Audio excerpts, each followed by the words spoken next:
what is this Israel-Palestine conflict? There's no straightforward answer. This conflict by far has the most complex history behind it. So today let's try understanding how it all began. So Palestine was an Ottoman territory until Britain took control of this area after defeating the Ottoman Empire in World War I. The land in question here was inhabited by a Jewish minority and an Arab majority.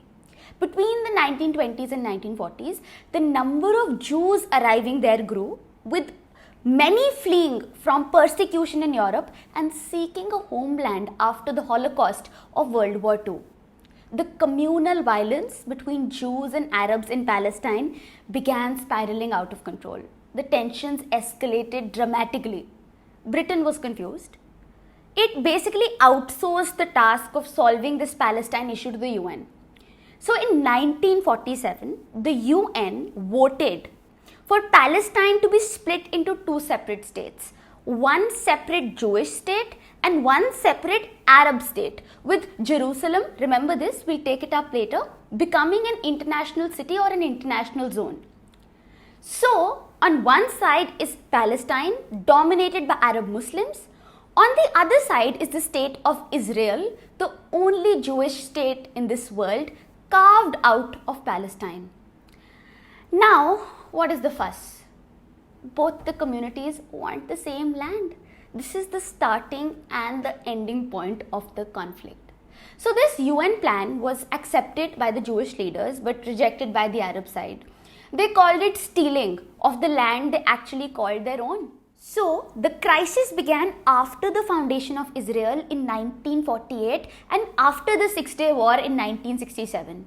Israel, after this war, effectively tripled the size of territory under its control. This map will show you the major changes in the territory after 1967. A key source of tension this time is the Jewish settlement in the east of Jerusalem. While Israel claims all of Jerusalem as its undivided capital, this is rejected by Palestinians who claim East Jerusalem as the capital of a future Palestinian state.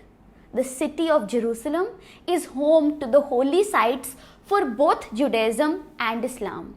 And this is at the root of the territorial dimension of this conflict. Let's understand this. For Jews, the Temple Mount hosts the Western Wall and is the most sacred site in Judaism.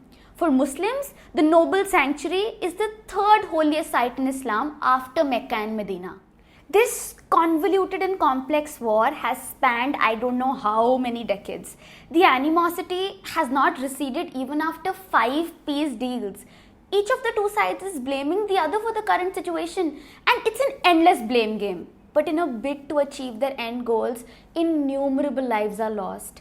I feel it is now incumbent on the international fraternity to come together and find an amicable solution to this intractable problem. I hope this helped you all. Please share it with your friends and family members, and do remember to subscribe to my YouTube channel. Until then, bye. Happy learning.